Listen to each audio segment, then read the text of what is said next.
Welcome, everyone. My name is Ben Holbert. I'm glad to be with you. We're with the Cuyahoga East Chamber of Commerce Regional Resource Series. And once again, we have another exciting topic that we're going to dive into. Whether you're a homeowner, whether you own a business, or whether you're in retail, this topic is going to be important to you because we're talking about energy and we're talking about saving money. And joining me now is Chuck Keiper. He is here. He is the Executive Director of NOPEC. Chuck, you and I go way back, my friend. And it is a pleasure for you to be here with us today. Thank you so much for inviting me. I've been looking forward to this. Well, this is going to be fun. Tell us about NOPEC. We hear these initials and want to know what it's all about, but you've been involved with NOPEC for a good while now. Tell us a little bit about NOPEC. I'm happy to do that. Thank you. NOPEC is a regional council of governments originally formed as the Northeast Ohio Public Energy Council back at a time frame as the last century was ending and a new one was beginning. There was a lot of talk about deregulating electricity. The Northeast Ohio Mayor and Managers Association, among others, had some worries about what that would mean for the average small businessman, for the average consumer, and they came together to study the issue. At the time, I was a county commissioner, and I was asked to be a part of that study. So a bunch of people looked at it, and when all was said and done, they wrote some changes to the proposed legislation that got adopted that allowed for governments to come together, ask their community members through a public vote whether they'd like to buy their electricity and or natural gas together, and the notion of governmental opt-out aggregation was born. So that's exactly what happened in 2000. A number of communities across 6 or 7 counties, I think around 100 or so communities, came together and put that on their ballots and then came together to form NOPEC. I see. Over time, the value proposition was making sure you get a fair shake with the energy companies, one, so aggregating, making sure that you had an opportunity to learn all you could learn as a homeowner or small business about how to control and protect your own costs, and then also as opportunity to teach younger people how to be better stewards of their own energy usage.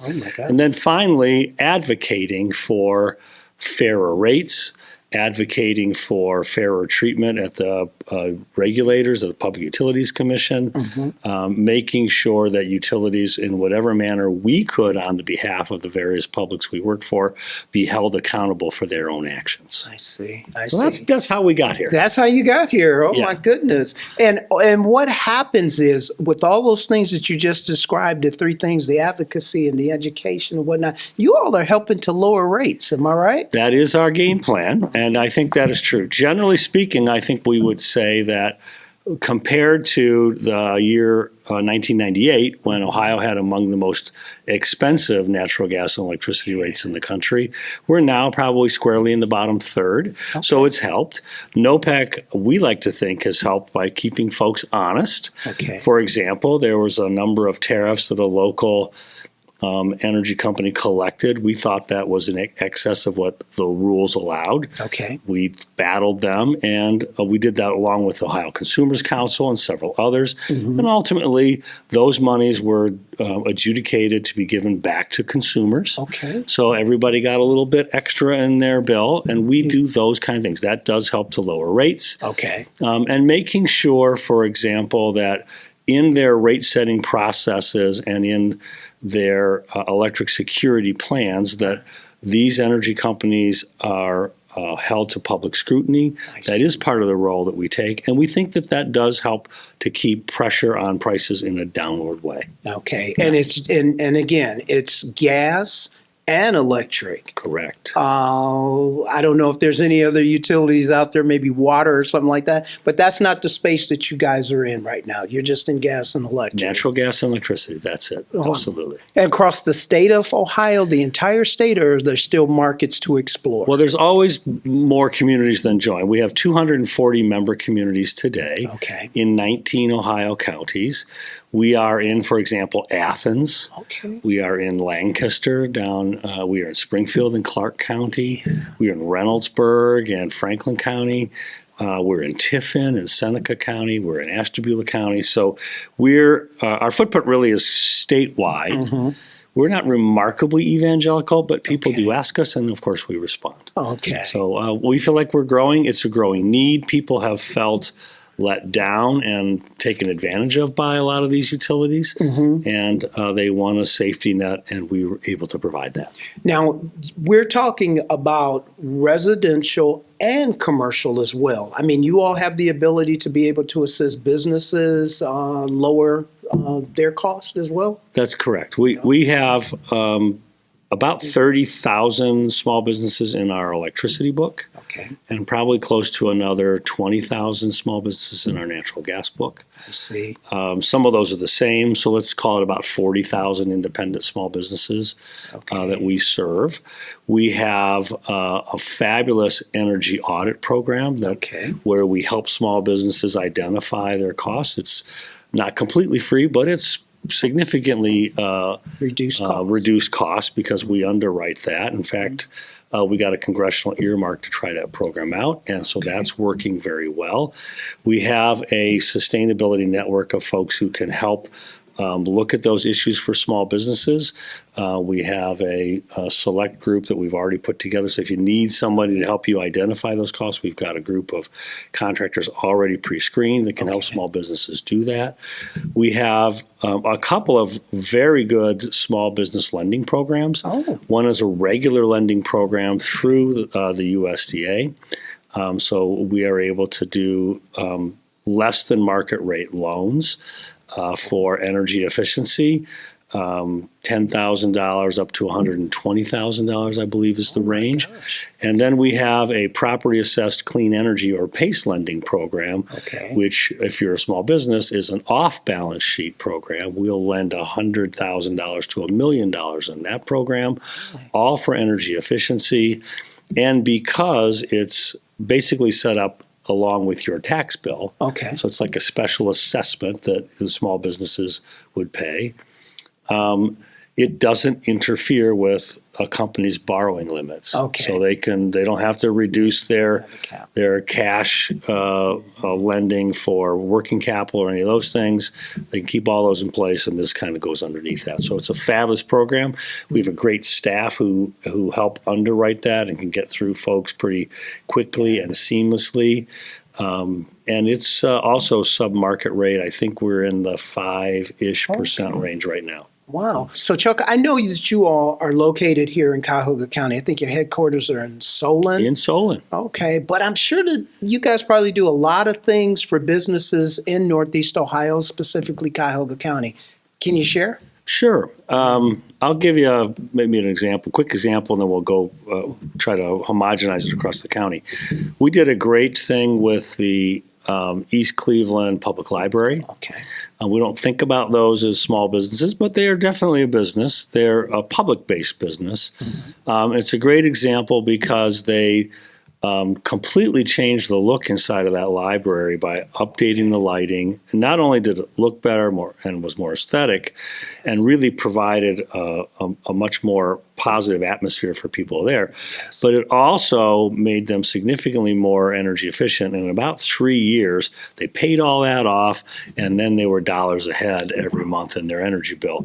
So I always remember the ones with a little more sizzle like that. But the truth is, day in and day out, there are small businesses where we have done things like refrigeration in an old dairy mart, right, that became now something else. And so we can do those kind of things. The point is to take a look at if you're a small business, to take a look at that structure that you're paying for every month and say, I'm paying that.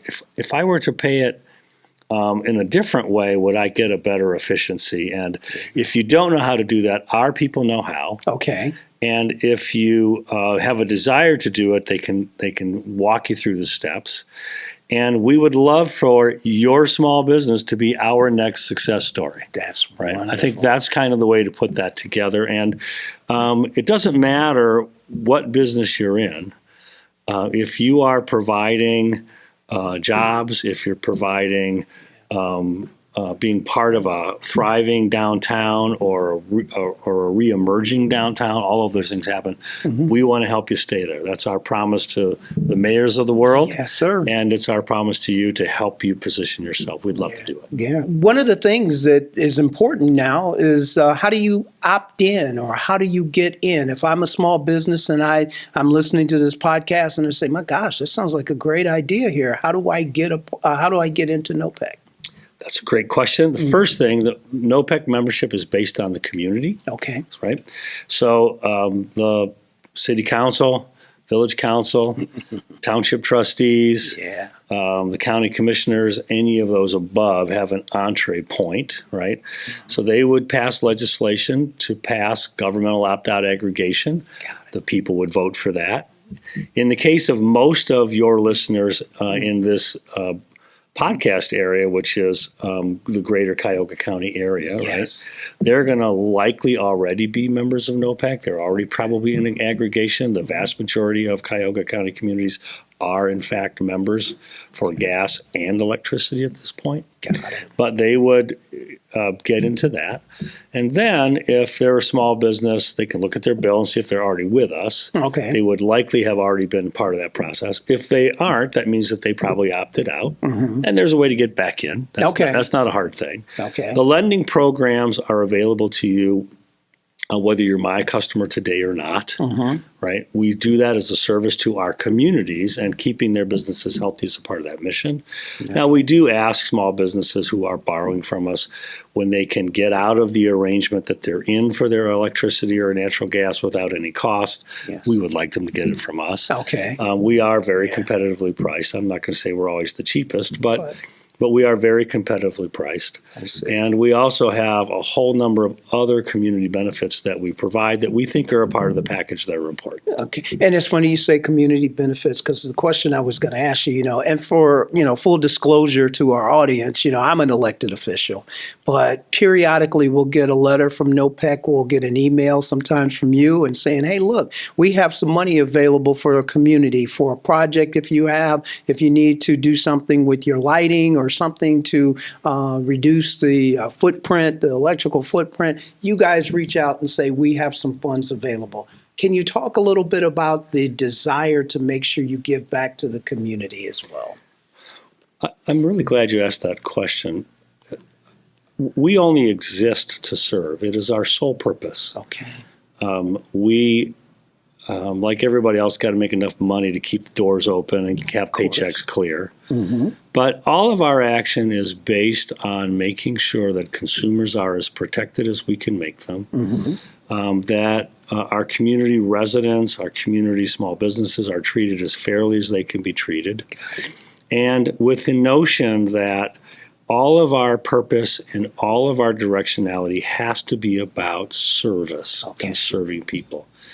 For many years, I lived in an area where I could be a Rotarian. So that's a service above self kind of a notion. When I wasn't a Rotarian, I was in an Alliance club, and Lions serve, right? So my life and public servants' lives are very often about service, and that's kind of where NOPEC is at. So I would tell you that we think about every program that we develop and evaluate those programs based on their ability to lift communities, lift community members, provide fairness, provide transparency, and provide an opportunity for people to better themselves through education or through being able to advocate for them. So that's really what is the center of our mission.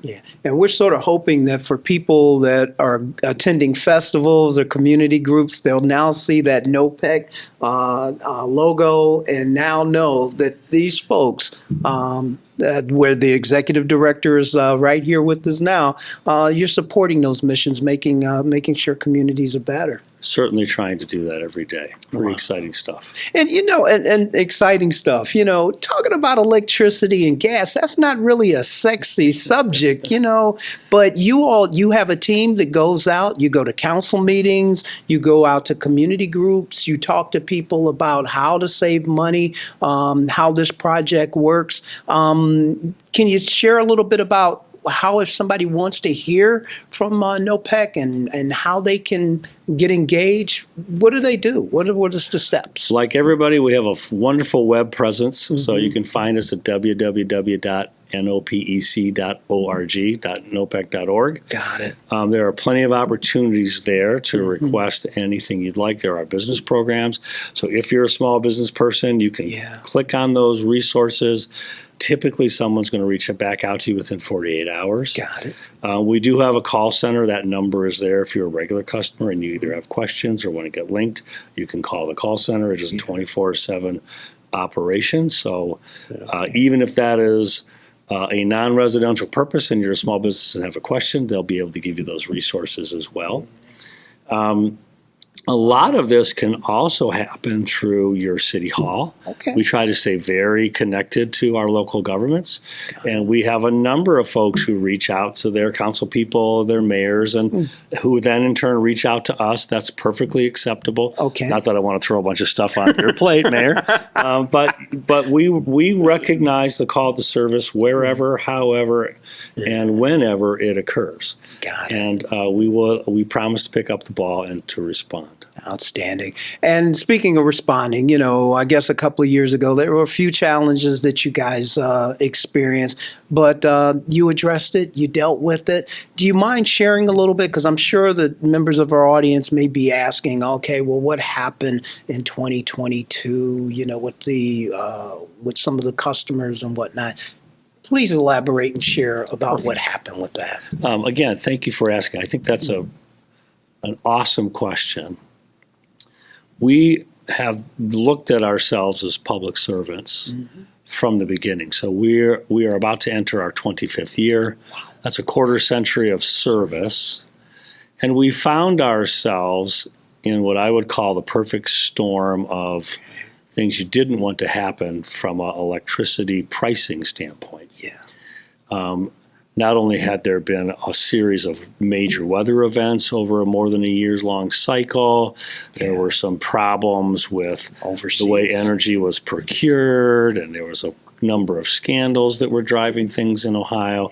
And then you throw onto that the Russian invasion of Ukraine and the mass turnoff of all the natural gas pipes from Russia to all the rest of Europe. And there was this situation that happened where pricing went, I won't say to an all-time high, but it probably tripled in a fairly quick period. NOPEC was in a position where we looked at the pricing that the utilities were providing themselves. They have to provide a safety net. Yes. We looked at that pricing, which had been secured long before that crisis period, and we said to ourselves, we're going to be 2.5 times that price. We are pledged to protect people. Yes. And so we worked through the PUCO. We made them aware of our desire. I can't say they condoned it, but we worked making them aware. And we took 500,000 customers, our entire electric book pretty much, and put those customers into a safer harbor for 6 or 7 months. We then said to them, this safe harbor will go away in 6 or 7 months because they're going to have to buy the same electricity that we're buying. Yes. And our prices should be then significantly lower, which is exactly what happened. So we put 500,000 people back. Got it. We got 400 and I think 80 or 90,000 of those people to return to us. Okay. And I think it was one of the proudest moments of this organization to live its mission, to protect people as we promised, to not live from an existence or profit motive, but to be able to look every one of our 500,000 customers in the eye and say, we did this to save you and to save you dollars. So if you stayed with us from the day that we put you back into the safety net and then came back with us and are with us to this day, we believe that your savings over that 14 or 15 month period of time is around, I think, $800 or $900. Okay. So we've saved you those dollars in real terms. Yes, sir. For small businesses, that average savings is more like $1,400 or $1,500. Yes. So, again, the people we serve, let's put that in a monthly bill amount. Yeah. That's $35, $40 a month. That means a If lot. you're a single mom or a single parent or a couple on a fixed income, that's the difference between a good lunch for your child and half a lunch. Exactly. It's the difference between your own prescription or sharing it with your husband because that's all you got. You got it. Those are the people we serve every day. We never lose sight of that. And that's why we did that. And I'm proud to say that our board didn't flinch. Our staff didn't flinch. Our mayors were worried and wanted explanations. We did over 120 public meetings explaining that. And I think at the end of the day, everybody said, they did the right thing. Holy mackerel. Yeah. And we're really proud of that. You know, and the past couple of years have been challenging in every aspect of life and government and everything. So, you know, you guys weathered the storm. And as you mentioned before, you showed you cared, you spoke up, and you tried to make it right. And so for that, you know, I can say I appreciate it. I mean, I was at the meetings that you had, and some were real fun and some were real fun. Yeah. But you guys, you presented yourselves very well, and for that, I thank you. It's so much to try to help businesses, and that's the focus of this podcast, is to try to make sure that those mom and pops out there, and even some of the bigger concerns, that they're surviving. So, anything that you would like to share as far, other than what you have shared so far, but what NOPEC is there for them for? What NOPEC will try to help. I'm happy we haven't rehearse this at all. No. So I'm glad you mentioned this. But one of the other things that we have a lot of small businesses tell us about is they are concerned about the changing ecological world in which we live.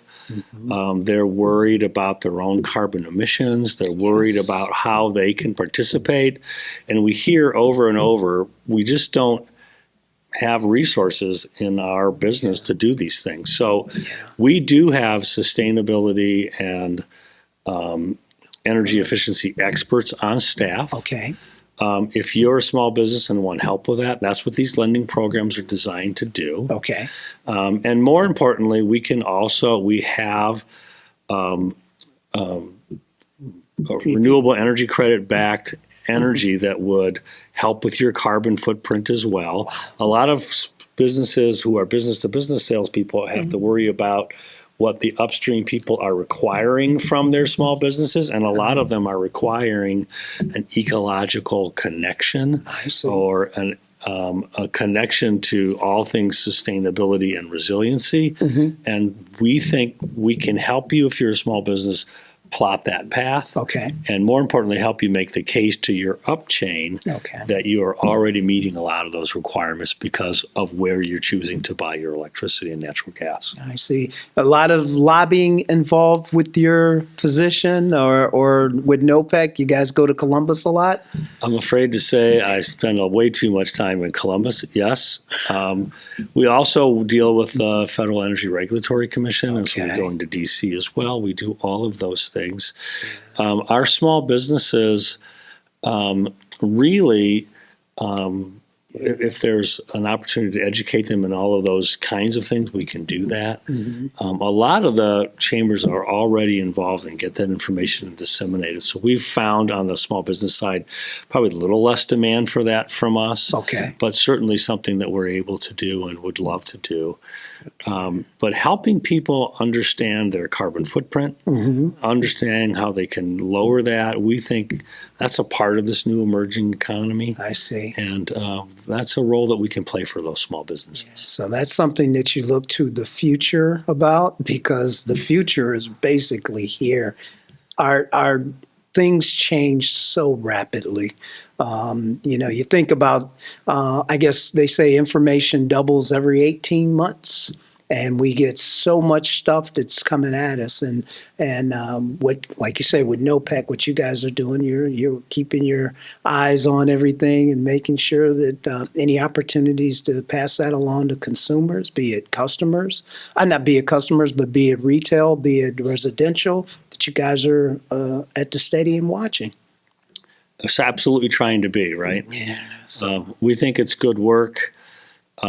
We have great affinity for small businesses and appreciation for what they go through. Okay. And we know it's a challenge every day to take those steps forward. So we want to be in their corner. All righty. And I'm going to throw you a curveball now because prior to this, we were talking about sports. I don't know if you know, but Chuck has a background in professional sports, particularly baseball. Not a professional baseball Just player, college. but just college at Kent State. Kent State, bad knees to prove it. He's got the bad knees to prove it.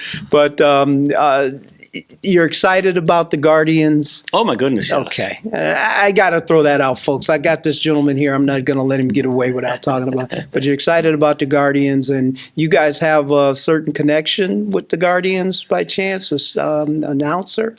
Well, I know that our chief marketing and communications officer has kids about the same age as Mr. Hamilton's children. I know that they've had some relationship. Yeah.